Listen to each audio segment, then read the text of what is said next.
우리가 흔히 생각하는 봉사활동 있잖아요. 그냥 무조건 좋은 일이라고 생각하죠. 그런데 만약 그 생각이 우리를 위험에 빠뜨릴 수 있다면 어떨까요? 오늘 그 통념에 한번 제대로 도전해 보겠습니다. 바로 이 질문, 당신의 그 착한 마음이 어쩌면 실수일 수 있다? 굉장히 도발적이죠? 우리가 너무나 당연하게 여기는 그 선의와 연민이 오히려 잘못된 결과를 낳을 수도 있다는 겁니다. 네, 맞아요.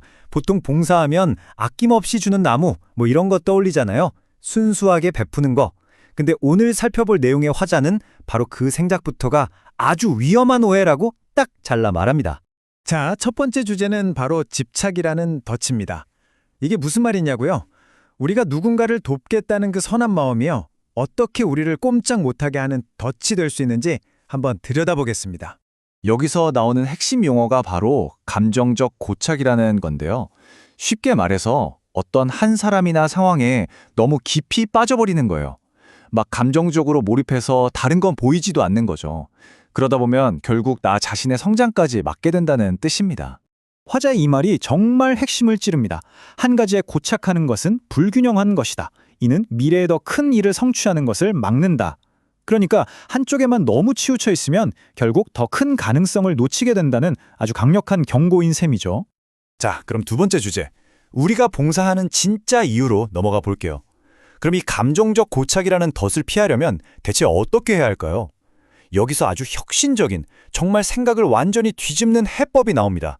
바로 이겁니다. 보세요. 기존에는 나는 도움을 주러 간다고 생각했잖아요? 이걸 나는 교훈을 얻으러 간다로 바꾸는 겁니다. 와, 이건 그냥 조금 바꾸는 게 아니라 봉사의 목적 자체를 180도 뒤집어 버리는 거잖아요? 이 새로운 관점을 좀 더 자세히 뜯어보면요. 첫째, 어려움에 처한 그 사람이 바로 나의 스승이라는 거고요. 둘째, 그 힘든 상황은 나를 가르치는 교실이라는 겁니다.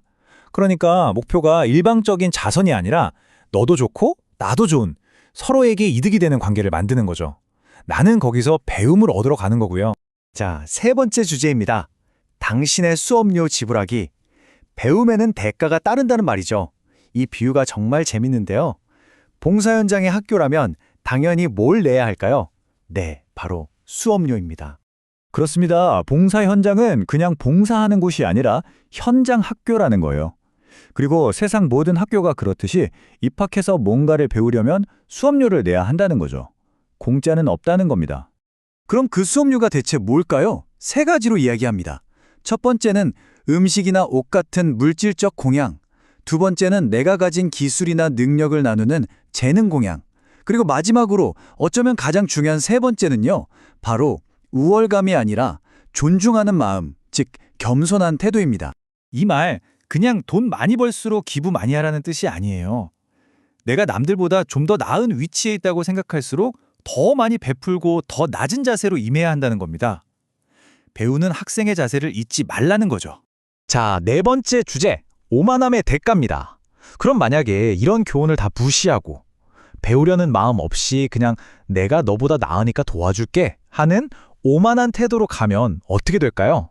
화자는 개인적으로나 사회적으로나 정말 무서운 결과가 따른다고 경고합니다. 바로 이 질문이죠. 현장에 가긴 갔는데 정작 배워야 할 교훈을 얻지 못하고 돌아왔다. 그럼 어떻게 될까요? 여기서 정말 충격적인 말이 나옵니다. 화자는 이걸 직접적인 업보라고 표현하는데요. 내가 봉사 현장에서 봤던 그 어려움이 머지않아 내 가족에게 닥칠 수 있다는 겁니다. 와, 정말 섬뜩하지 않나요?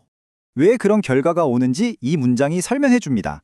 어려운 상황은 그걸 보고 배워서 내 삶에 닥칠 불행을 미리 막으라는 예방주사 같은 기회인데 그걸 놓쳐버리면 똑같은 일을 겪게 된다는 논리예요. 이건 개인적인 차원의 이야기고요. 사회 전체가 치러야 하는 비용은 더 충격적입니다. 한번 실제 대한민국 데이터를 보면서 이야기해 볼까요? 자, 먼저 기준점을 한번 볼게요. 1950년대 한국전쟁이 끝나고 나서 2020년대까지 대략 60년이 좀 넘는 시간 동안 우리나라 전체 인구는 딱 2배가 늘었습니다. 자, 인구는 2배 늘었어요. 이 숫자 기억해 두세요. 그런데 이 그래프를 한번 보세요. 정말 놀랍지 않나요? 같은 기간 동안 인구는 2배 늘었는데 복지수급자나 장애인, 환자처럼 사회에 도움이 필요한 분들의 숫자는요. 분야별로 무려 수십 배가 늘어난 겁니다. 이건 뭔가 비율이 전혀 맞지가 않죠. 이 데이터가 뭘 의미할까요? 화자는 단호하게 말합니다. 이건 우리가 지금까지 해온 돕는다는 방식이 완전히 실패했다는 증거라고요. 선한 마음으로 도왔는데 결과적으로는 문제를 해결하기는커녕 오히려 악화시키고 있었다는 명백한 증거라는 거죠. 자, 그럼 이제 마지막 5번째 주제입니다. 돕는 새로운 방식. 이 심각한 상황을 해결하기 위한 대안은 과연 무엇일까요? 바로 패러다임의 완전한 전환입니다. 이 표가 모든 걸 요약해줍니다. 기존의 방식에서 새로운 방식으로 넘어가야 한다는 건데요.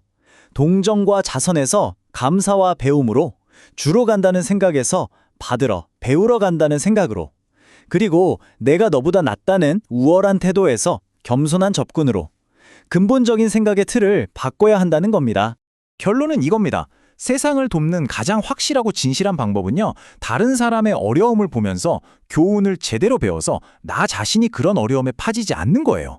내가 바로 서서 사회의 짐이 되지 않는 것, 그게 바로 세상을 구하는 첫걸음이라는 거죠. 자, 이 마지막 질문을 여러분께 던지면서 오늘 이야기를 마무리할까 합니다. 당신이 다른 사람을 도울 때 당신은 진정으로 누구를 위한 일을 하고 있는 걸까요? 한 번쯤 깊이 고민해 볼 만한 질문인 것 같습니다.